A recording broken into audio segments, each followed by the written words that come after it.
எண்ணிக்கொள்ளடி என் சின்ன கண்மணி. அத்தியாயம் 19. பிரிண்டிங் பிரஸிற்கு சென்ற வருண் தயாரான மாடலை பார்த்து கொண்டிருந்தான். ஜெனிஃபருக்கு வாட்ஸ்அப்பில் மாடலை அனுப்பி அவளது கருத்தை கேட்டான். என்னோட வாழ்க்கை எனக்கு திரும்ப கிடைக்க காரணமே நீங்களும் ஷர்மியும் தான். நீங்க 2 பேருமே பேசி முடிவிடுங்க. ஜெனியிடம் பேசி விட்டு வைத்த வருண் ஷர்மிக்கு அழைத்தான். இந்நேரத்தில் எதுக்கு வருண் கால் பண்றாரு? அட்டன் செய்தாள். ஹலோ என்றாள். வருண் இப்போதுதான் முதன் முறையாக ஷர்மியின் குரலை போனில் கேட்கிறான்.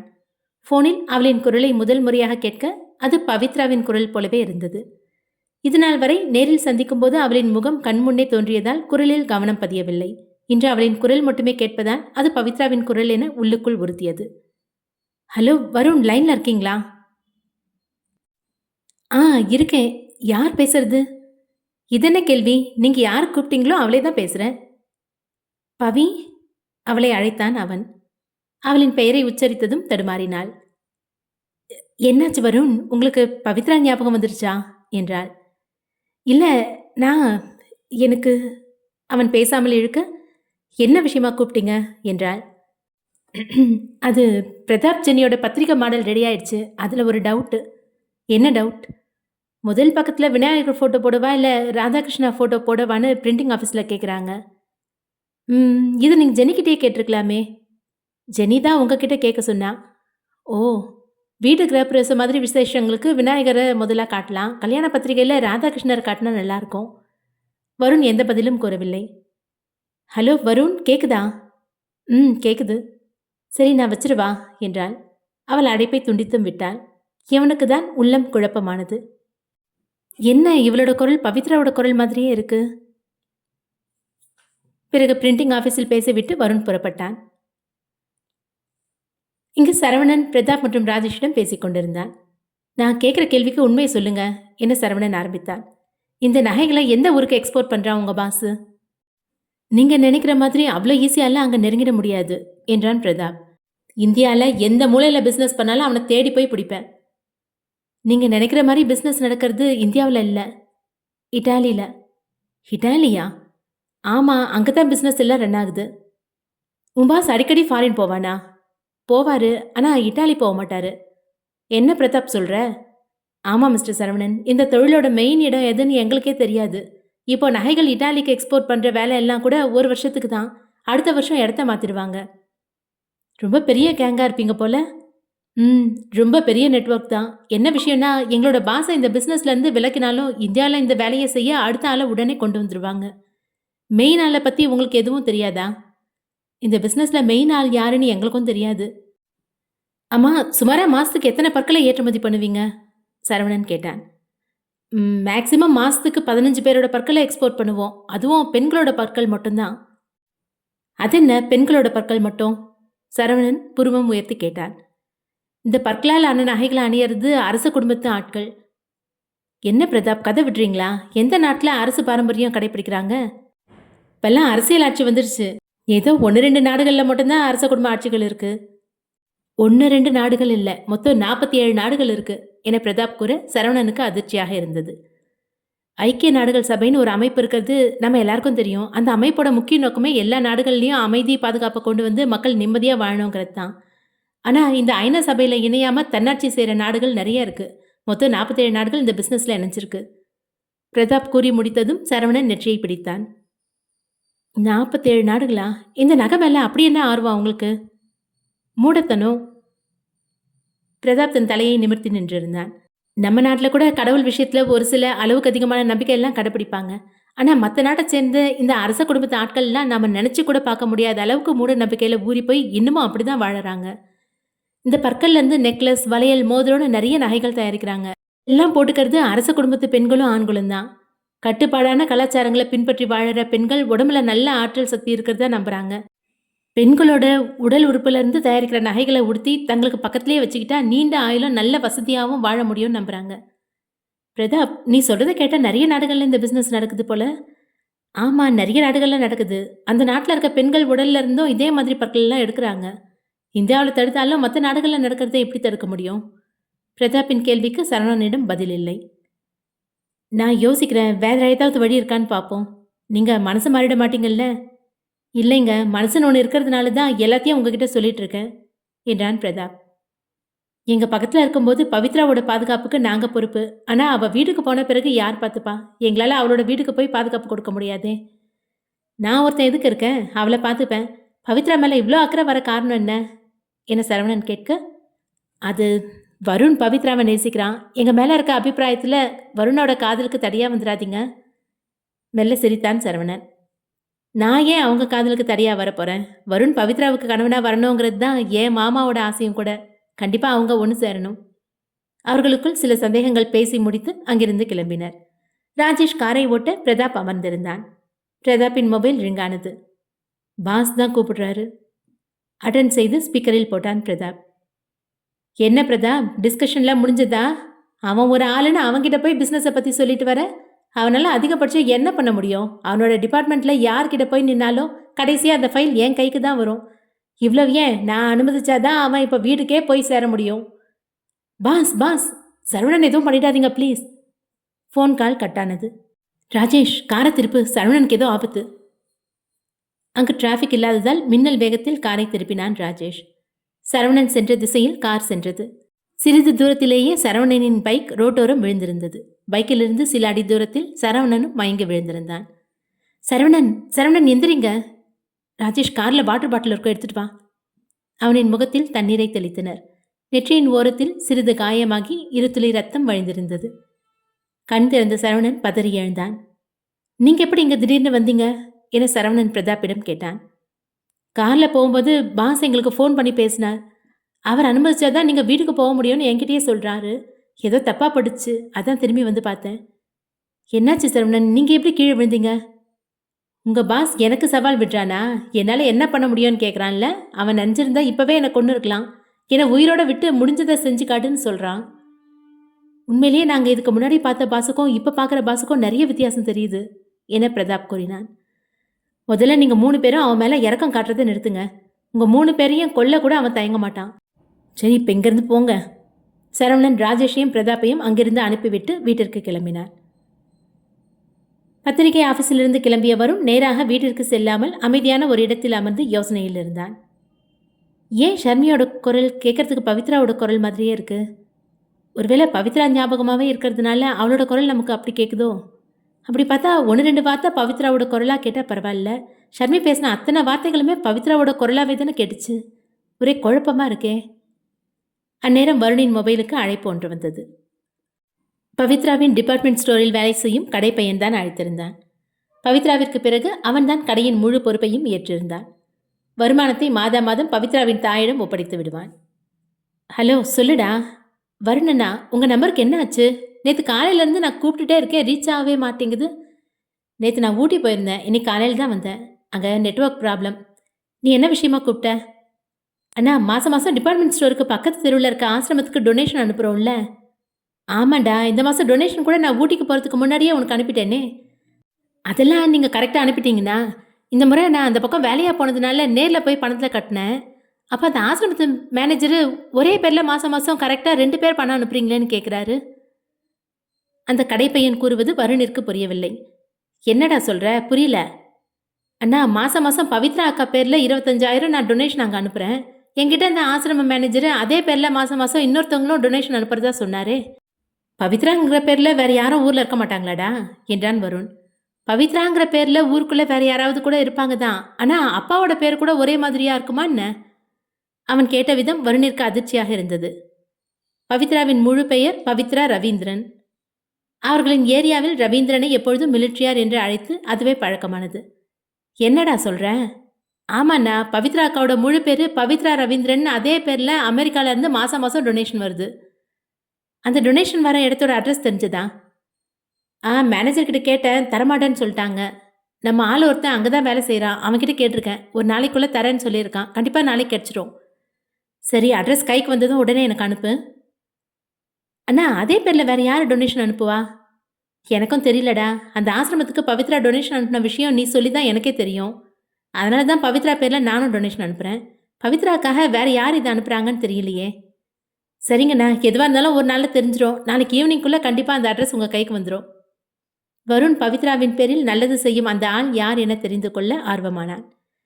ஏதோ குழப்பத்தில் இருந்தவன் அந்த தம்பி கூறிய விஷயத்தை கேட்டு சமநிலைக்கு திரும்பி வீட்டிற்கு கிளம்பினான். வருண் வீட்டை அடைந்ததும் உள்ளே ஜெனி குழந்தையுடன் அமர்ந்திருந்தாள். என்னாச்சு ஜெனி, பிரதாப் எங்க காணோம்? அவரு என்கிட்ட எதுவும் சொல்லிட்டு போகல. டேய் சாண்டி!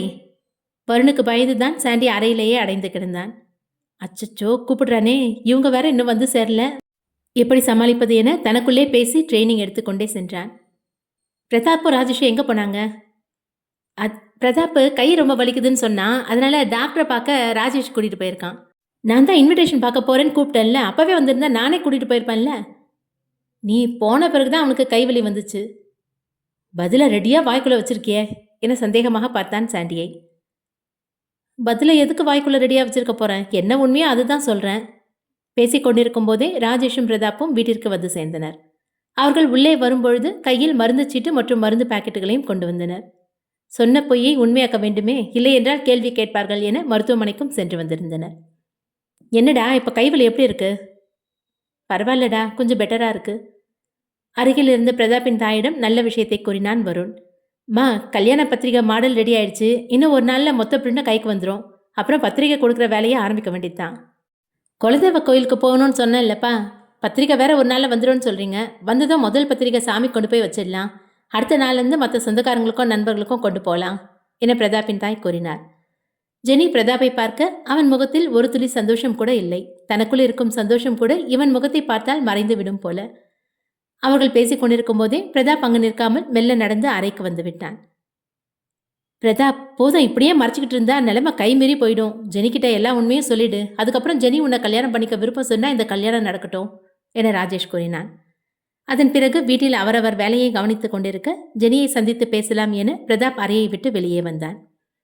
கிச்சனை ஒழுங்குபடுத்தி கொண்டிருந்த ஜெனி பிரதாப் அந்த சத்தம் கேட்டு திரும்பினாள். அந்நேரம் பிரதாப்பின் தாயும் உள்ளே வர அவர்கள் இருவரும் எதிரெதிரே நிற்பதைக் கண்டு யோசித்தார். தன் மகன் மீண்டும் ஜெனியிடம் வம்பாக பேசி திருமணத்தை நிறுத்த முயற்சிக்கிறானோ என அவனை பேச விடாது ஜெனியிடம் பேசினார். ஜெனி, போதுமா, நீ போய் ரெஸ்ட் எடு, மீதி வேலையெல்லாம் நான் கவனிச்சுக்கிறேன் என ஜெனியை அனுப்பி வைத்தார் பிரதாப்பின் தாய். பேசலான்னு நினச்சி வந்தா அம்மா வேற ஜெனியை ரூமுக்கு அனுப்பிட்டாங்களே. நீ என்னடா இங்கேயே நிற்கிற, தூங்க போலையா? போறேன், தன் தாயை முறைத்து விட்டு சென்றான். அவர் அதை அறியாமல் கிச்சனை ஒழுங்குபடுத்தி கொண்டிருந்தார். என்னடா அதுக்குள்ள ஜெனிக்கிட்ட எல்லாத்தையும் பேசிட்டியா?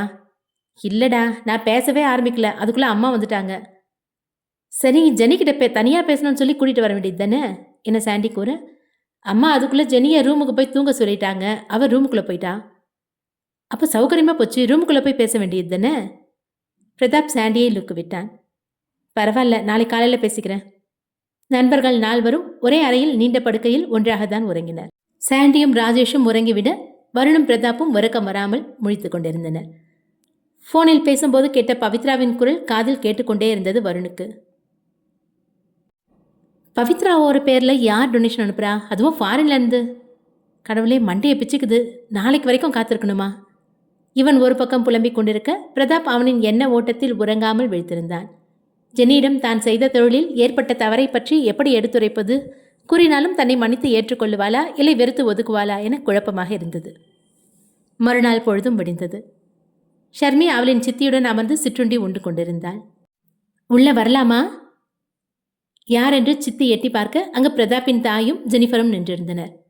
அடடே, வாங்க வாங்க. ஷர்மிக்கும் சற்று அதிர்ச்சிதான், இவ்வளவு காலையில் ஏன் இங்கு வந்தார்கள் என்று. என்ன ஷர்மி, உனக்கு எங்களை ஞாபகம் இல்லையா என்ன?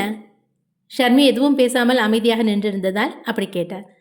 அப்படியெல்லாம் இல்லைம்மா, உங்களை எப்படி மறப்பேன், திடீர்னு வந்திருக்கீங்களா, அதான் ஒரு ஷாக்ல இருந்தேன். வாங்க உட்காருங்க.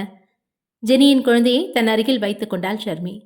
இருங்க, உங்களுக்கு டிஃபன் ரெடி பண்ணுறேன், சாப்பிட்டுட்டே பேசலாம் என அவளின் சித்தி கூற, இல்லைம்மா, நாங்கள் இப்போ சாப்பிட்டு தான் வந்தோம். நாளைக்கு குலதெய்வ கோயிலுக்கு கல்யாண பத்திரிக்கை வைக்க போகிறோம்.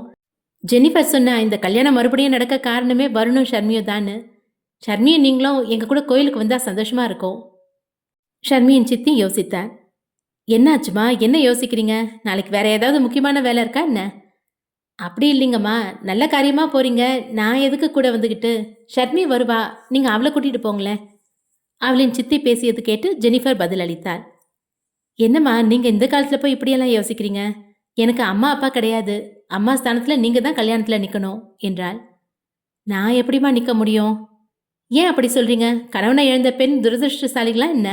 அப்படி பார்த்தா என்னோட கணவர் பல வருஷத்துக்கு முன்னாடியே காலமாயிட்டாரு. அதுக்காக என் பையனோட நல்ல காரியங்கள்ல நான் கலந்துக்காம இருக்க முடியுமா? என பிரதாப்பின் தாய் எடுத்து கூறினார். சரிங்க, வரேன் வரேன். ஷர்மி 2 பேரும் கண்டிப்பா வரணும். அது அம்மா அதான் சித்தி வராங்கல்ல. ஏன் நீ வரமாட்டியா? ஜெனி, ஆஃபீஸ்ல பெண்டிங் ஒர்க் நிறைய இருக்கு. லீவ் கேட்டா பிரதாப் ஏதாவது சொல்லுவாரு. யாரு? என் பையன் தானே. அவனுக்கு என்ன தெரியும்? கோயிலுக்கு வரது தான் முக்கியமான விஷயம். அவன்கிட்ட நான் பேசிக்கிறேன். நீ கண்டிப்பா வரணும். சரி. உண்மையில் வருணை சந்திப்பதை தவிர்க்க தான் வர மறுத்தாள். பிரதாப்பின் தாயும் ஜெனிஃபரும் அங்கிருந்து கிளம்பினர். பெருமூச்சு விட்டாள். என்ன நடக்க போதோ? சித்தி, நான் ஆஃபீஸ் போயிட்டு வரேன். நீங்க பார்த்துருங்க. மதியம் லஞ்சு சாப்பிட்டுட்டு எனக்கு கால் பண்ணுங்க. தன் அக்கா மகள் இவ்வளவு அக்கறை காட்டுவது ஆனந்தமாக இருந்தது அவருக்கு. ஆனால் இவள்தான் பவித்ரா என்பதை அறிய இன்னும் அவருக்கு நேரம் வரவில்லை. சரவணன் பிரதாப்பின் பாஸை தடுக்க சாட்சிகளை தேடினான். ஹலோ, டே என்னாச்சு? நான் கேட்ட ஆளோட பாஸ்போர்ட் செக் பண்ண முடிஞ்சதா? டே என்னடா, நேற்று நைட் சொல்லிட்டு காலையில் விடிஞ்சதும் கேட்குற? ப்ராப்பராக லெட்டர் எழுதி கொடுத்து ஃபாலோ பண்ணணும். ஒரு நாள் ஆகிடும். இல்லைடா, ரொம்ப இம்பார்ட்டன்ட் கேஸ் என்ன சரவணன் கூற. அம்மா, கேஸில் இவரோட டீட்டெயில்ஸ் எல்லாம் எதுக்கு? இவர் நல்ல பிஸ்னஸ்மேன் ஆச்சே. கண்டிப்பாக சொல்கிறேன்டா. கைக்கு ஆதாரம் கிடைச்சதும் எல்லாருக்கும் சொல்கிறேன். சரவணன் கேஸில் தீவிரமாக இறங்கினான். ஷர்மி ஆஃபீஸினுள் நுழையும் போது வேண்டிக் கொண்டே சென்றாள், வருணை சந்திக்கவே கூடாது என்று. பிரதாப்பிற்கும் சாண்டிக்கும் அடிபட்டிருந்ததால் வருணும் ராஜேஷும் தான் அனைத்தையும் கவனித்துக் கொண்டிருந்தனர். ஷர்மி அவளின் கேபினில் வேலை செய்ய வருண் அப்போதுதான் ஆஃபீஸில் நுழைந்தான். அச்சோ, வந்துட்டானா? வருண் அவளின் கேபினை கடந்த சில நிமிடங்களிலேயே அவளின் இன்டர்காம் ஒலித்தது. கடவுளே, வருணா இருக்கக்கூடாது என கூறிக்கொண்டே அட்டன் செய்தாள். ஹலோ ஷர்மி, என் கேபினுக்கு வா. நல்ல வேலை, ராஜேஷ் தான் கூப்பிட்டான். கேஷுவலாக சென்றாள். உள்ளே சென்று பார்க்க ராஜேஷ் கேபினில் வருண் அமர்ந்திருந்தான். என்ன வருண் உட்காந்துருக்கான்? அப்படியே திரும்பி ஓடிடலாமா? போனா என்னாச்சுன்னு கேட்பானே. உள்ளே வந்தப்புறம் என்ன யோசனை என்றான் வருண். அவன் குரல் கேட்டு நின்றாள். நாமளே காட்டி கொடுத்துடக்கூடாது. அவன் முன் சென்றாள். ராஜேஷ் சார் கூப்பிட்டிருந்தாரு. இப்போதும் அவளின் குரலை கவனித்தான். அதே குரல். அவளை பார்த்து எழுந்தான். ஐயோ, நம்மளை பார்த்து வரானே. இந்த ராஜேஷ் எங்கே போனா? ராஜேஷ் சார் எங்க? அவன் வருவான். அது வரைக்கும் நாம் 2 பேரும் கொஞ்சம் பேசணும். என்ன, இவன் கூட என்ன பேசணும்? இல்லை, நான் அப்புறமா வரேன். அவள் வேகமாக திரும்பி நடந்தாள். கதவை நெருங்கிய நேரம் ராஜேஷ் கதவை திறந்து உள்ளே வந்தான். என்னை கூப்பிட்டுட்டு நீ எங்கே போன என ராஜேஷிற்கு கேட்குமாறு மட்டும் பேசினாள். ஏன், என்னாச்சு? அவள் வருணை பார்த்தாள். அவன் உன்னை கடிச்சு தின்ற மாட்டான், வா என ராஜேஷ் அழைத்தான். நாளைக்கு கோயிலுக்கு போகிறோம்ல, அதுக்குள்ளே இம்பார்ட்டன்ட் ஒர்க்கெல்லாம் ஃபினிஷ் பண்ணணும்னு தான் உன்னை கூப்பிட்டேன். நீ கொடுத்த இந்த டாக்குமெண்ட்ஸ் எல்லாம் சரியாக தான் இருக்குது, நானும் செக் பண்ணிட்டேன் என அவளிடம் ஒப்படைத்தான் ராஜேஷ். எதிரே அமர்ந்திருந்தவரும் அவளையே பார்க்க இவளுக்கு தடுமாற்றமாக இருந்தது. ராஜேஷ் அதையெல்லாம் கவனிக்கவில்லை. செய்து முடிக்க வேண்டிய வேலைகளை பற்றி பேசிக்கொண்டிருந்தான். அவளின் பார்வை அவ்வப்போது வருணை சந்தித்தது. அவன் ஷர்மி மீது இருந்த பார்வையை எடுக்கவே இல்லை. அம்மாடியோ, இந்த பார்வைக்கு என்ன அர்த்தம்? அவளின் தடுமாற்றம் வருணுக்கு மேலும் சந்தேகத்தை அதிகரித்தது. ராஜேஷ் பதட்டத்தில் கத்திவிட்டாள். என்னாச்சு ஷர்மி? இது வரைக்கும் கொடுத்த ஒர்க்கை முடிக்கவே நைட் ஆயிடும். கரெக்ட் தான். சரி, நீ போய் ஒர்க்கை பாரு. அவள் வேகமாக எழுந்து சென்றாள். ஒரு நிமிஷம், வருண் அழைத்தான். உள்ளத்தில் பயத்துடனே திரும்பி அவனை பார்த்தாள். ஃபைலை விட்டுட்டு போற? தன் நெற்றியோரம் பிடித்து கொண்டு தன் மறதியை திட்டினாள். வருண் நீட்டிய ஃபைலை வாங்கி கொண்டு திரும்பி பார்க்காமல் சென்றாள். ராஜேஷ் ஷர்மியின் நடவடிக்கையை புரியாமல் பார்த்தான். இன்னைக்கு என்னாச்சு இவளுக்கு? அதன் பின் ஷர்மி மாலை வரை யாரின் கேபினையும் எட்டி பார்க்கவில்லை. மதிய உணவு நேரத்தை தவிர எந்த பிரேக்கும் எடுக்காமல் கொடுத்த வேலையை முடித்தாள். இரவு 8:30 நெருங்கியது. ஷர்மி ஆஃபீஸை விட்டு வெளியே வந்து தன் ஸ்கூட்டியை எடுத்தாள். ஷர்மி, நில்லு. என்ன ராஜேஷ், இன்னும் ஏதாவது ஒர்க் இருக்கா என கிண்டலாக கேட்டாள். அதுக்காக வரல. நீ ஸ்கூட்டிலையா போற? ஆமாம், தினமும் ஸ்கூட்டியில் தான் வந்து போற. தெரியாத மாதிரி கேட்குற? இல்லை ஷர்மி, இந்த நேரத்தில் தனியாக போக வேணாம். வருண் உன்னை ட்ராப் பண்ணுவான். ராஜேஷ் கூறிய சமயம் வருண் அவர்கள் முன்னே காரை கொண்டு வந்து நிறுத்தினான். வருணை கண்டதும் சற்று தடுமாறினாள். இல்லை பரவாயில்ல, நானே போய்க்கிறேன். வேணாம், இந்நேரத்தில் உன்னை தனியாக அனுப்புனது பிரதாப்புக்கு தெரிஞ்சா அவ்வளோதான். வருண் கூட போ. அப்போ நீயே வந்து ட்ராப் பண்ணு. எனக்கு வேலை இருக்குது ஷர்மி. பிரிண்டிங் ஆஃபீஸ்லேருந்து கால் பண்ணாங்க, கல்யாண பத்திரிகை ரெடி ஆச்சுன்னு. உன்னை ட்ராப் பண்ணிவிட்டு வருண் பத்திரிகை வாங்கிட்டு வந்துடுவான். அவள் யோசித்தாள். என்ன, காலையிலேருந்து ஒரு மாதிரியாகவே இருக்க நீ? முதல்ல ஸ்கூட்டியை கொடு. அவளிடமிருந்து ஸ்கூட்டியை பிடுங்கி நிறுத்திவிட்டு காரில் முன் சீட்டின் கதவை திறந்து உள்ளே தள்ளாத குறையாக வற்புறுத்தி அவன் அமர வைத்தான். வருண் காரை ஸ்டார்ட் செய்தான். அவன் பக்கம் திரும்பக்கூட இல்லை. ஜன்னல் வழியே வேடிக்கை பார்த்து கொண்டே வந்தாள். கார் வேறு ரூட்டில் திரும்பியது. திசை மாறி செல்வதை உணர்ந்தாள். கேட்கலாம் என அவன் பக்கம் திரும்பினாள். ஆனால் பேச தயங்கினாள். பின் தைரியத்தை வரவழைத்துக் கொண்டு, வருண், ஏன் வேற ரூட்ல போறீங்க? அவளை திரும்பி பார்த்தான். கண்ணில் பயம் இருந்தது. சற்று படபடப்புடன் தெரிந்தாள். உன்னை கடத்திட்டு போறேன். அவளின் முட்டைக்கண் வெளியே வந்தது.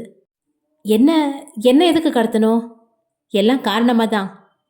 வருண், வேணாம், என்னை வீட்டில் கொண்டு போய் விட்டுடுங்க. இல்லைன்னா என்ன பண்ணுவ? இல்லைன்னா நான் உங்களை சும்மா விட மாட்டேன். இதுக்கு தான் உங்கள் கூட காரில் வரமாட்டேன்னு சொன்னேன். காலையிலேருந்து உங்கள் பார்வையே சரியில்லை. காரை நிறுத்துங்க. முடியாது. காரை நிறுத்துங்க வருண். அவன் வண்டி ஓட்டுவதை தொடர, காரை நிறுத்துங்க என ஸ்டியரிங்கை பிடித்து திருப்பினாள். ஏய் வேணாம், வருண் கத்தினான்.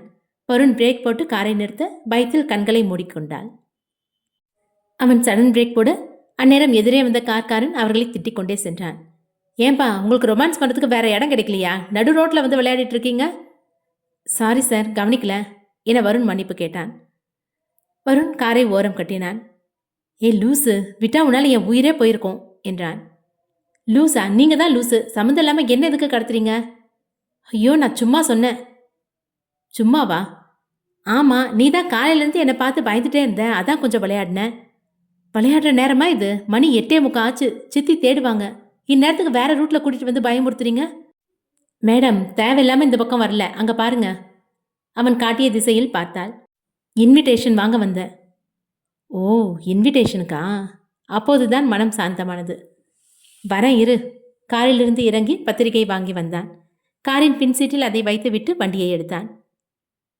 இப்போ இதுக்கு என்ன முறைக்கிறீங்க என கேட்டாள்.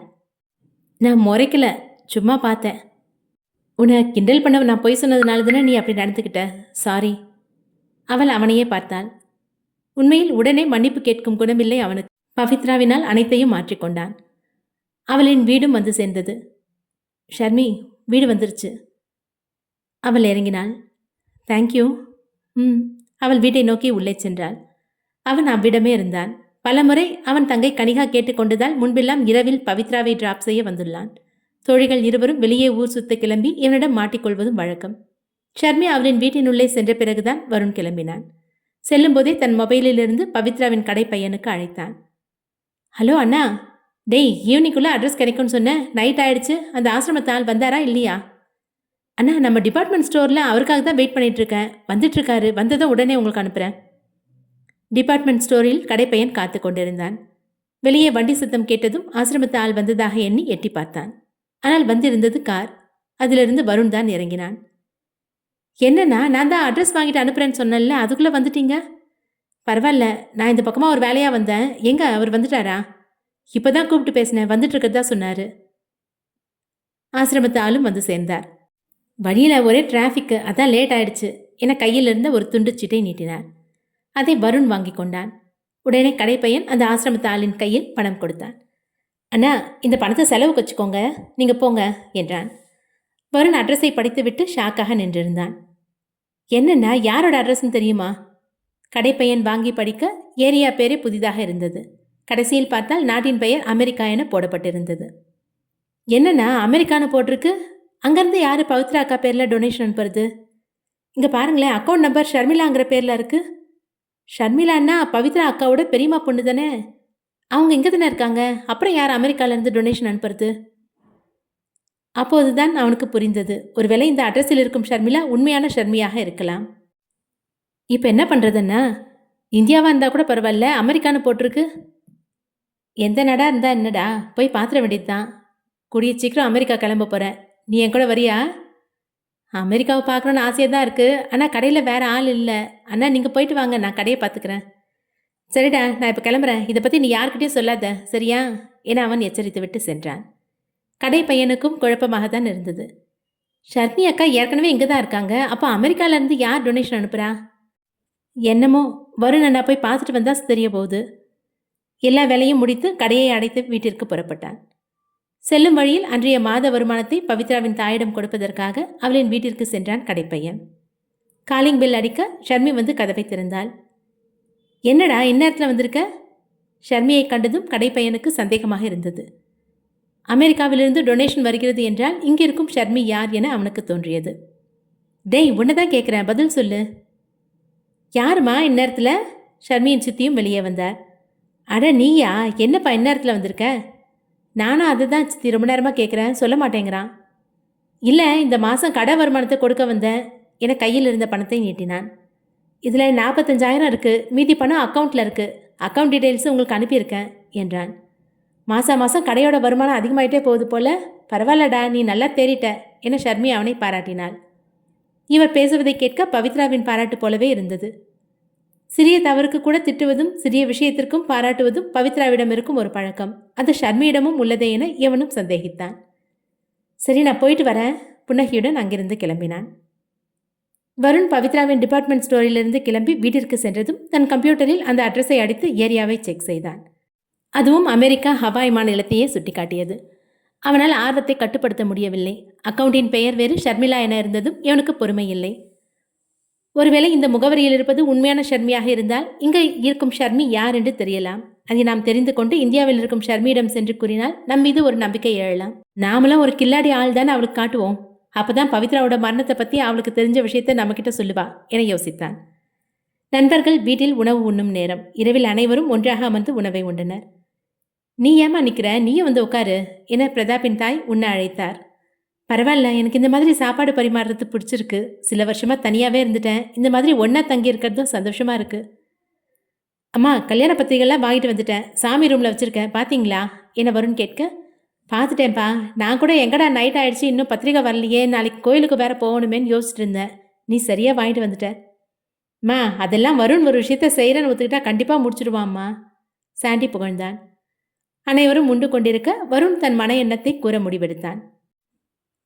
நான் ஒரு வேலையாக அமெரிக்கா போகலான் இருக்கேன். வருண் திடீரென கூறியதும் அனைவரும் விழித்தனர். உடனே பிரதாப் தான் முதல் கேள்வியை கேட்டான். என்ன, அமெரிக்கா போறியா? எதுக்கு?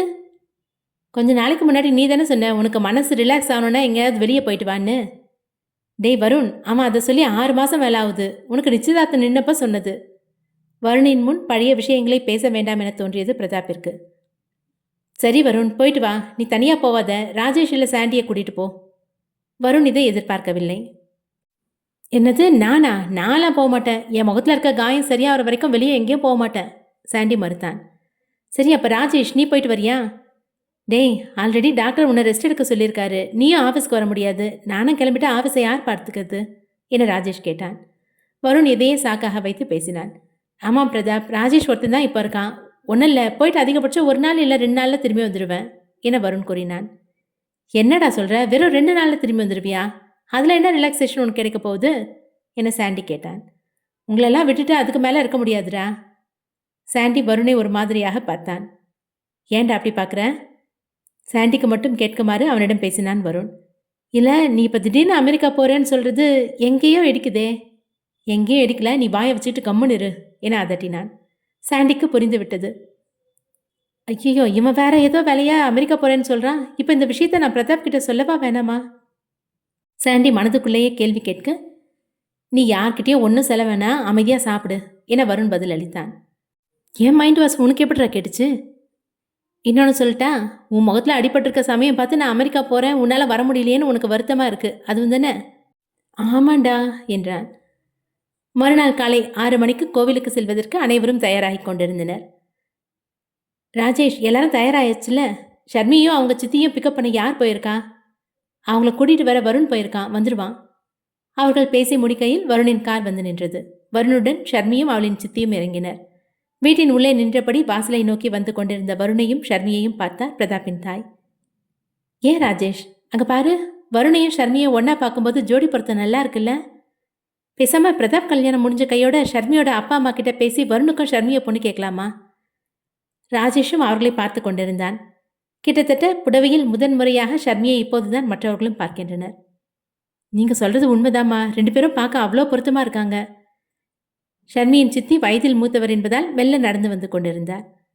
ஷர்மியும் வருணும் ஒன்றாக இணைந்து வந்தனர். பிரதாப்பின் தாயை கண்டதும் ஷர்மி புன்னகைக்க, வருண் ஏற்கனவே சாந்தமான புன்னகை முகத்துடன் தான் உள்ளே நுழைந்து கொண்டிருந்தான். வாமா, புடவையில் பார்க்க நீ மகாலட்சுமியாட்டம் இருக்க என ஷர்மியின் முகம் தொட்டு திருஷ்டி எடுத்தார். அவர்களுக்கு பின்னால் வந்திருந்த ஷர்மியின் சித்தியையும் வரவேற்றார். ஏற்கனவே சாண்டியின் அம்மாவும் அப்பாவும் தயாராகி ஹாலில் அமர்ந்திருந்தனர். உட்காருங்கம்மா, உங்களுக்கு குடிக்க ஏதாவது எடுத்துட்டு வரட்டுமா என பிரதாப்பின் தாய் உள்ளே சென்றார். ஹாலில் ஷர்மி தன் சித்தியை அமர வைத்தாள். சித்தி, இவங்க சாண்டியோட அப்பா அம்மா என அறிமுகப்படுத்தி வைத்தாள். சாண்டியின் தாயின் முகம் தன் மகனை நினைத்து கவலையில் இருந்தது. அவர்கள் இருவருக்கும் வணக்கம் வைத்தார் சித்தி. பிரதாப்பும் தயாராகி வெளியே வந்துவிட்டான். ஹாலில் மற்றவர்களுடன் நின்று பேசிக் கொண்டிருந்தான். எல்லாரும் வந்தாச்சுல்ல, போலாமா என பிரதாப் கேட்க, டேய், உன்னோட வருங்கால மனைவி இன்னும் வெளியில வரல, போய் கூட்டிட்டு வாடா என அவனின் தாய் கூறினார். வந்துருவா இருங்க என மறுத்தான். போய் கூட்டிட்டு வாங்குற. பிரதாப் ஜெனியின் அறை கதவை நெருங்கினான். அப்போதுதான் குட்டி பையன் புன்னகை முகத்துடன் வெளியே வந்தான்.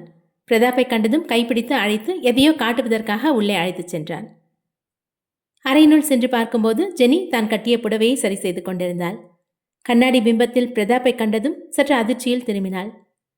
சாரி, நான் வெளியே தான் வெயிட் பண்ணிட்டு இருந்தேன். பையன் தான் எதையோ காட்டு எனக்கு சொல்லி கை பிடிச்சி கூட்டிட்டு வந்துட்டான். இல்லை பரவாயில்ல, நான் புடவை கட்டி முடிச்சிட்டேன். சொல்லுங்க, என்ன விஷயம்? எல்லாரும் ரெடி ஆயிட்டாங்க. அம்மா உன்னை கூட்டிட்டு வர சொன்னாங்க. வரேன் என்றாள். அவன் கதவை நோக்கி திரும்ப இவளும் கண்ணாடியை நோக்கி திரும்பிக் கொண்டாள். அதே கண்ணாடி பிம்பத்தில் பிரதாப் தன்னை மீண்டும் கவனிப்பதை பார்த்தவள் திரும்பி பார்த்தாள். அப்போது அவன் அரை கதவை திறந்து வெளியே சென்று விட்டான். ஜெனி தயாராகி தன் பையனுடன் வெளியே வந்தாள். அதுவரை அவளை புடவையில் கண்டதே இல்லை பிரதாப்பும். நான் ரெடி அத்த, போலாமா என புன்னகையுடன் முன் வந்து நின்றாள். அவள் வணங்கும் தெய்வம் வேறு என்பதால் அந்த முறையில் அவள் நெற்றியில் பொட்டு வைப்பதில்லை. எல்லாம் சரிதான், உனக்கு இந்த புடவையும் அழகா இருக்கு, ஆனால் நெத்தில சின்னதாக ஒரு பொட்டு மட்டும் வச்சுக்கிறியா என கேட்டார் அவளின் அத்தை. எனக்கு தெரியும், நீங்கள் உங்கள் வழக்கப்படி நெத்தில பொட்டெல்லாம் வைக்க மாட்டீங்க. ஆனால் கல்யாணம் ஆக போகிற பொண்ணு கல்யாணம் ஆன பிறகு நெத்தில பொட்டு இல்லாமல் இருந்தால் கொஞ்சம். மேற்கொண்டு பேசாமல் சங்கடமாக நிறுத்தினார். புரியுது அத்தை, என் மதமும் சம்மதம், பொட்டு தானே வைக்கணும், எனக்கு எந்த பிரச்சனையும் இல்லை என ஒரு சிறிய பொட்டை எடுத்து தன் நெற்றியில் வைத்து கொண்டாள். அனைவரும் வீட்டிலிருந்து கோவிலுக்கு புறப்பட்டனர். ஏய் ஷர்மி, சொல்லு ராஜேஷ், உனக்கு இந்த புடவை ரொம்ப நல்லா இருக்கு. தேங்க்யூ. உண்மையை சொல்லணுன்னா நீயும் வரணும் ஒன்றா வீட்டுக்குள்ளே வரும்போது பார்க்க ரொம்ப அழகாக இருந்தீங்க. பிரதாப்போட அம்மா கூட என்கிட்ட சொன்னாங்க. அவங்க சொன்னாங்களா இல்லை அவங்கள சாக்கா வச்சு நீ சொல்கிறியா? உண்மையிலேயே அவங்க சொன்னாங்க, நீங்கள் 2 பேரும் அழகான ஜோடியா. தன்னை கடந்து சென்ற வருணை பார்த்தாள். யாருக்கு தான் இந்த அழகனை பிடிக்காது? எப்பேற்பட்ட கல் நெஞ்சக்காரியாக இருந்தாலும் கரைந்துதான் விடுவாள் இவனின் அழகில். அதுவும் பழகிவிட்டால் உயிரையும் தரலாம். மொத்தம் 2 கார்களில் அனைவரும் கோவிலுக்கு புறப்பட்டனர். ராஜேஷும் சாண்டியும் காரை ஓட்டிச் சென்றனர். ஜெனி அளித்த தைலத்தினால் வருணிற்கு அவனின் கைவலி வெகுவாக குறைந்திருந்தது. இருப்பினும் அவனை கார் ஓட்ட வேண்டாம் என அவனின் நண்பர்கள் தடுத்தனர். கோவில் வந்து சேர்ந்தனர். முன்கூட்டியே பூஜாரிக்கு அழைப்பு விடுத்து பூஜைக்கு தேவையான ஏற்பாடுகளை செய்து வைத்திருந்தனர். வாங்கி வந்திருந்த பூ பழங்களை இறைவன் முன் படைத்துவிட்டு இறைவனின் கருவறை முன்னே நின்றிருந்தனர். வருணின் அருகே ராஜேஷும் ராஜேஷிற்கு அடுத்ததாக ஷர்மியும் நின்றிருந்தனர். எதிரே நின்றிருந்த சாண்டி ராஜேஷிற்கு சைகை காட்டி ஷர்மியை வருணின் அருகே நிற்க வைக்குமாறு கூறினான். போனை நோண்டியபடியே பின்னால் சென்றான் ராஜேஷ். மீண்டும் ஷர்மிக்கு அடுத்ததாக வந்து நின்று வழி விடுமாறு கூறினான். அவனுக்கு வழிவிட்டு வலதுபுறமாக நகர அங்கே வருண் நின்றிருந்தான். தற்போது வருணும் ஷர்மியும் இணைந்து நின்றிருந்தனர். சாண்டி அவர்கள் இருவரையும் தன் மொபைலில் புகைப்படம் எடுத்தான். இறைவனை கை கூப்பி வணங்கியவாறு அனைவரும் நின்றிருந்தனர். பூஜாரி இறைவனுக்கு அலங்காரத்தை தயார் செய்ய அதற்குள் கோவிலை சுற்றி பார்த்து வரலாம் என அங்கிருந்து நகர்ந்தனர். சாண்டி தான் எடுத்த புகைப்படத்தை ஷர்மியின் சித்தியை தவிர மற்றவர்களிடம் காட்டிக் கொண்டிருந்தான். டே பிரதாப், இங்கே பாத்தியா, ஃபோட்டோ நல்லா இருக்குல்ல? ஆமாண்டா, 2 பேரும் பார்க்க எவ்வளோ பொருத்தமாக இருக்காங்க என ராஜேஷும் கூறினான்.